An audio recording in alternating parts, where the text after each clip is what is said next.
एक लड़की थी, पढ़ने वाली, नमाज रोज़ाना प्रे करने वाली, अपने माँ बाप की आंखों का तारा। उसका घर था जर्मनी के बोवेरिया में। घर में हर सुबह प्रेयर से शुरुआत होती थी और रात को प्रेयर से खत्म। ये लड़की एनालिस मिशेल दुनिया को लगती थी एक नॉर्मल, रिलीजियस, खुश लड़की। लेकिन आज से कुछ साल पहले इस लड़की के साथ कुछ ऐसा हुआ जिसको ना डॉक्टर्स एक्सप्लेन कर पाए, ना साइंटिस्ट, ना कोर्ट्स। और मैं आज आपको वो कहानी सुनाने वाला हूँ, सीधा, बिना कुछ छुपाए। एनालिस मिशेल बीमारी थी या कुछ और? ये कहानी अनसॉल्व्ड है। कोर्ट ने डिसाइड नहीं किया, डॉक्टर्स के पास जवाब नहीं थे। अगर आप वीक हार्टेड हैं, यहां रुक जाइए।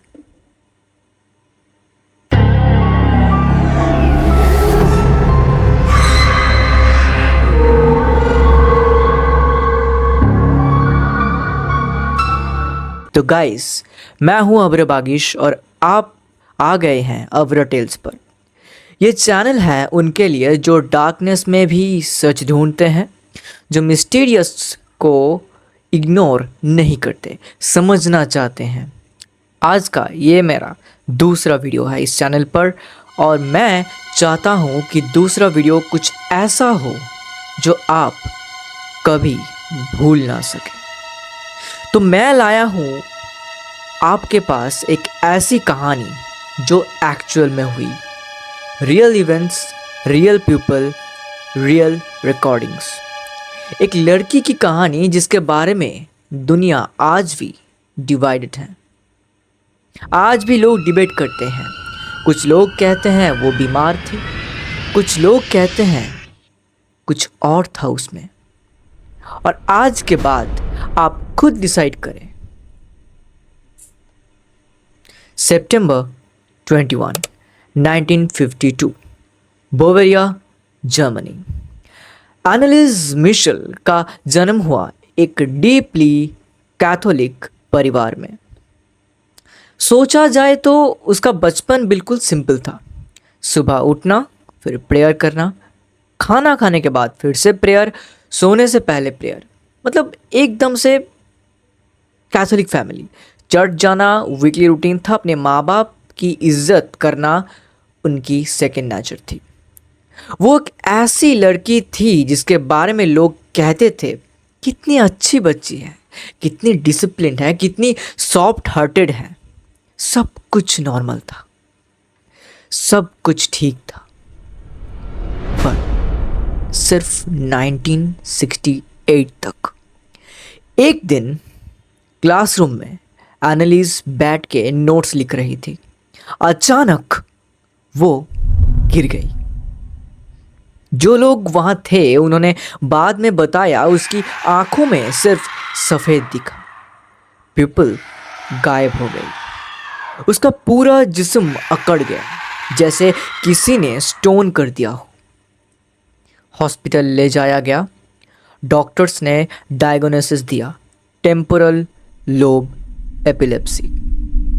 बारबिट्यूरेट दिया गया सीजर्स को कंट्रोल करने के लिए।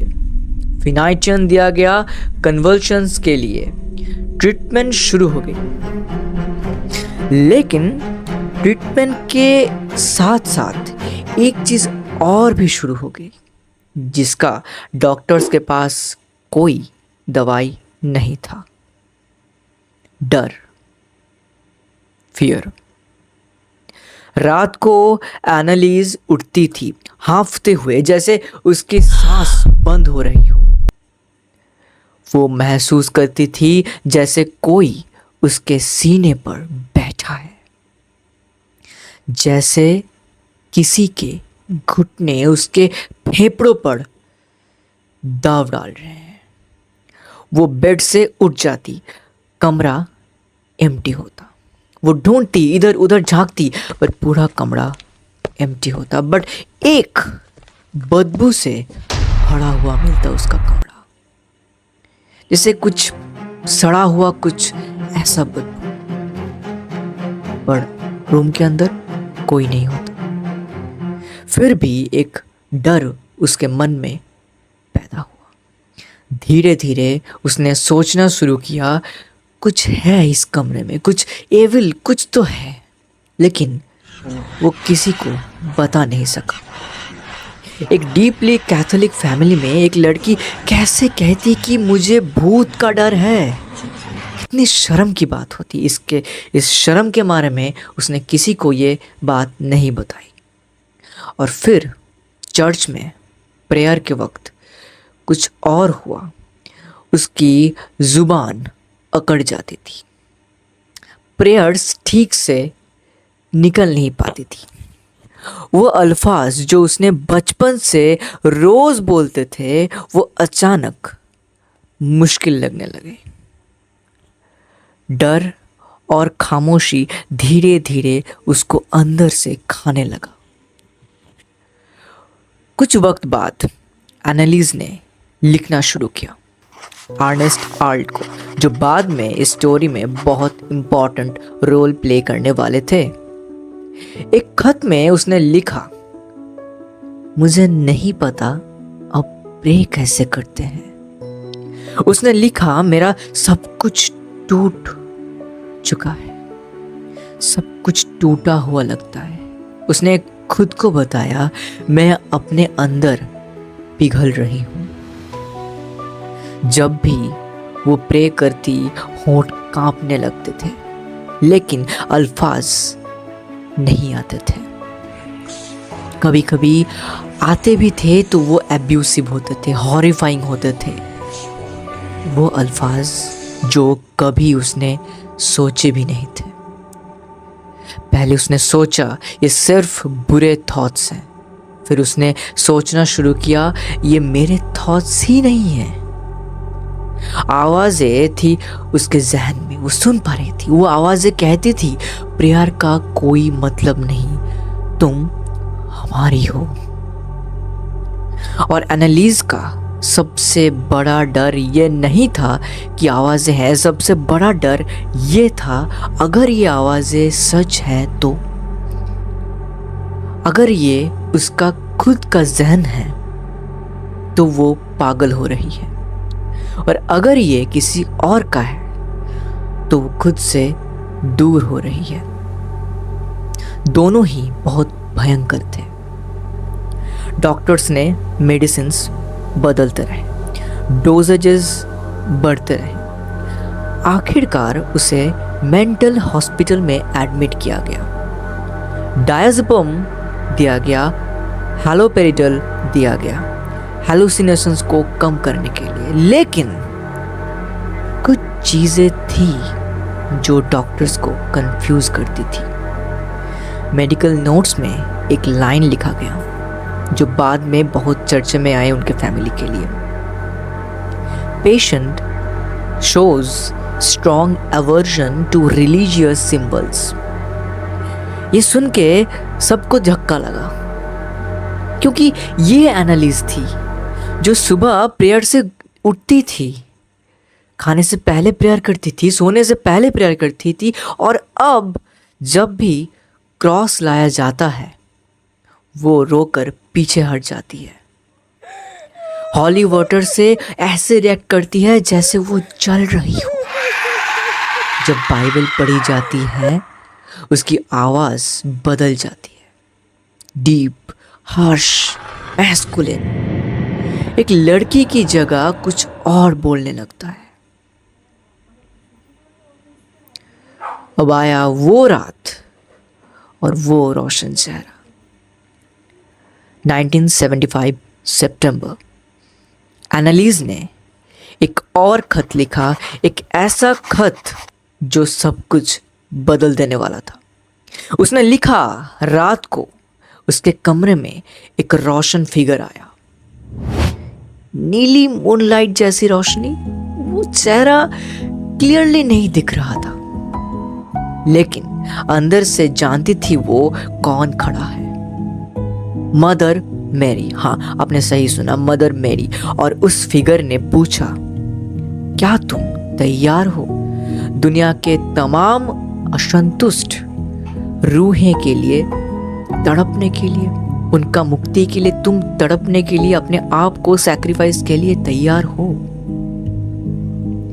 एनालिस कांपती हुई उसने जवाब दिया हाँ। और फिर आया वो जुमला जो उसकी बाकी जिंदगी का ब्लूप्रिंट बदल दिया। मदर मेरी को वो बोलते हुए सुना, जुलाई में तुम आजाद हो जाओगे। उस दिन के बाद एनालिस ने अपनी तकलीफ को बीमारी समझना बंद कर दिया। अब ये था डिवाइन पर्पस, सैक्रेड सैक्रिफाइस। और जब तकलीफ एक मिशन बन जाता है तो उसे रोकना लगभग नामुमकिन हो जाता है।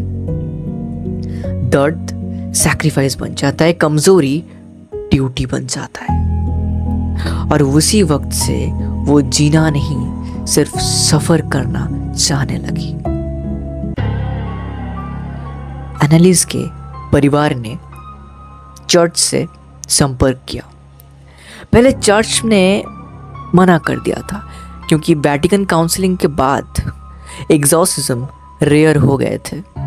लेकिन जब जोसेफ स्टैंगल ने एनालिस को पर्सनली देखा, कुछ उन्होंने फील किया। चर्च ने कुछ साइंस नोट किए जो अनयूजुअल थे। एनालिस ने एलिजली लैटिन में बात की थी, जबकि उसने कभी लैटिन पढ़ा ही नहीं था। उसने फैमिली सीक्रेट्स रिवील किए जो सिर्फ वो लोग जानते थे, वो वहाँ नहीं थे। मतलब जिन लोगों को वो पता था वो वहाँ पर थे ही नहीं।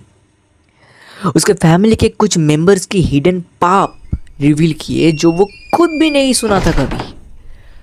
ऑफिशियल एग्जॉर्सिज्म 1975 में शुरू हुआ।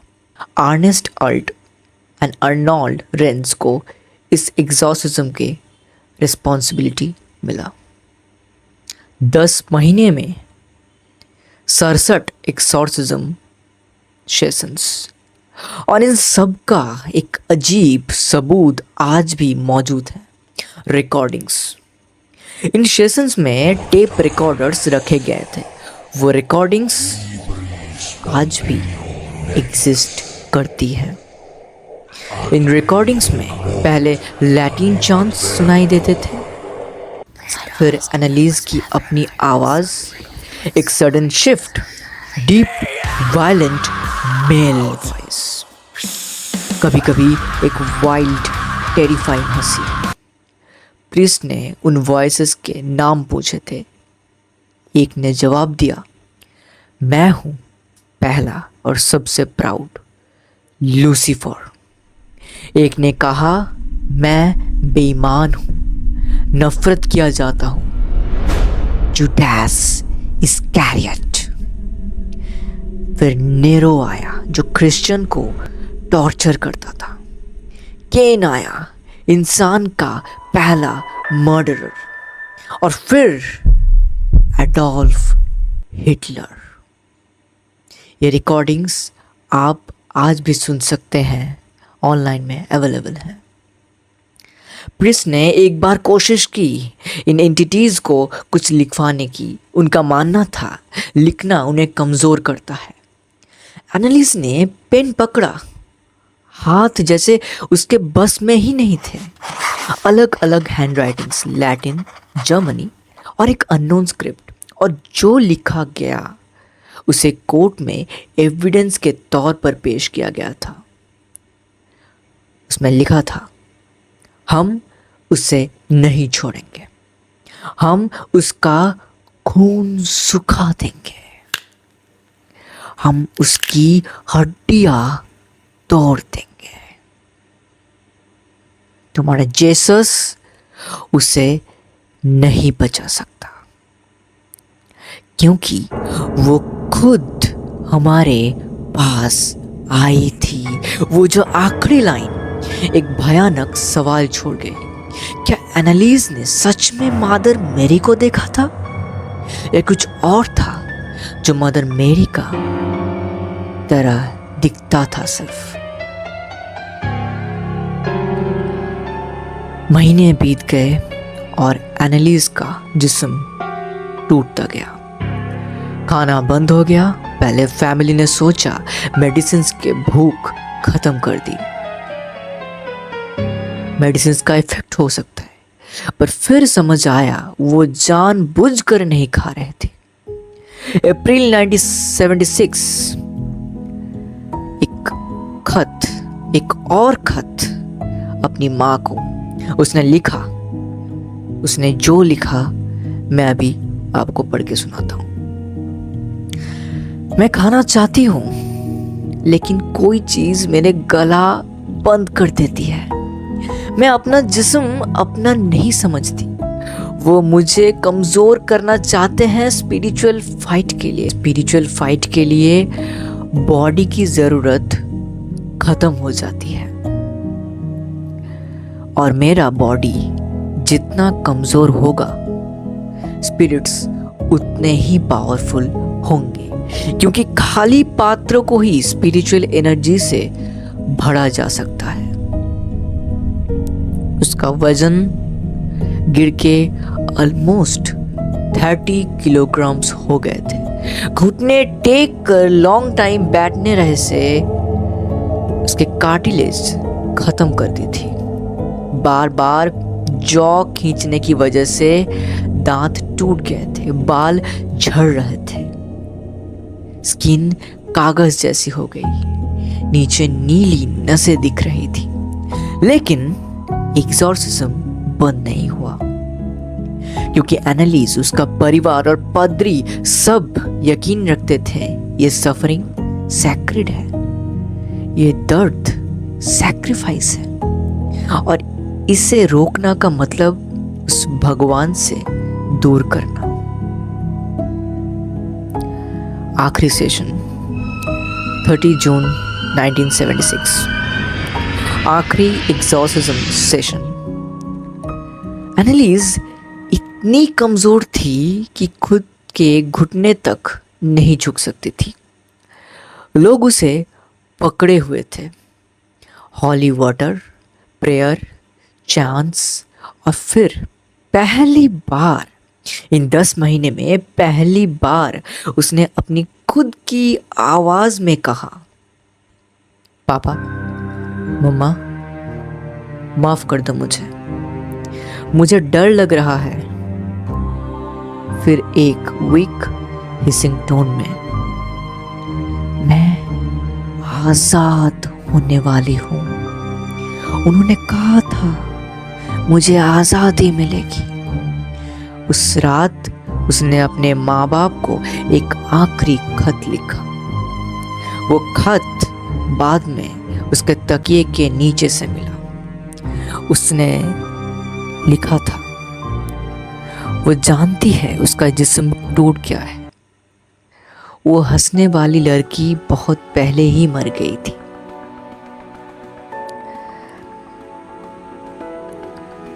वो लिखा, मैं एक बैटलफील्ड बन चुकी हूँ। रोशनी और अंधेरा लड़ रहे हैं मुझ में।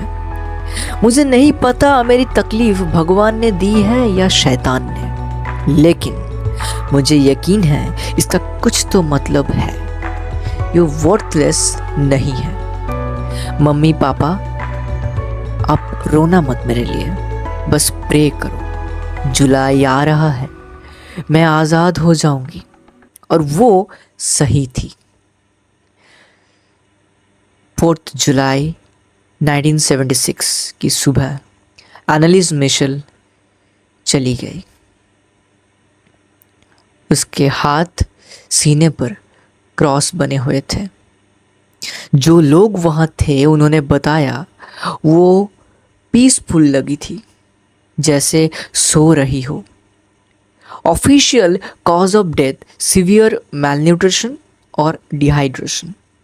वजन बेयरली 30 किलोग्राम्स। घुटने टूट चुके थे। जिस्म डिटेरियोरेशन के आखिरी स्टेज में थे। लेकिन विटनेस ने कहा उसके चेहरे पर एक हल्की सी मुस्कान थी।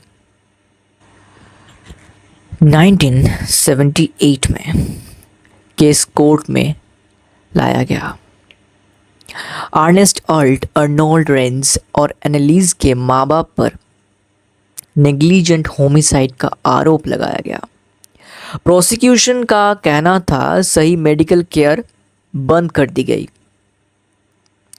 उससे भूख से मरने दिया गया। डिफेंस ने कहा था हम सच में उसकी रूह बचाना चाहते थे, हम यही जानते थे। कोर्ट ने दोनों को कुछ हद तक सही माना। पनिशमेंट मिली रफली 6 मंथ्स का प्रोबेशन। क्यों इतनी हल्की सजा? क्योंकि कोर्ट खुद अनसर्टेन था, ये एक मेडिकल ट्रेजेडी था या कुछ और। साइंस अपने जवाब दे रहा था। Temporal lobe epilepsy, hallucinations, psychological trauma, religious obsession. लेकिन जितने लोग एनालिस मिशेल को देखते थे उतना ही कंफ्यूज होते थे। डॉक्टर्स को एक पेशेंट दिखी, पादरियों को एक पोजेस्ड लड़की, परिवार को अपनी बेटी धीरे धीरे उनके सामने मर रही थी। दोस्तों, ये कहानी 1976 में ख़त्म हो गई थी, लेकिन एक्चुअली ये आज भी ख़त्म नहीं हुई, क्योंकि आज भी कोई क्लियरली नहीं कह सकता वाज इट अ डिजीज या कुछ और। डॉक्टर्स ने अपना काम किया, पादरियों ने अपना यकीन रखा, परिवार ने अपनी बेटी को बचाने की कोशिश की, और एनालिस एक 23 साल की लड़की बीच में थी।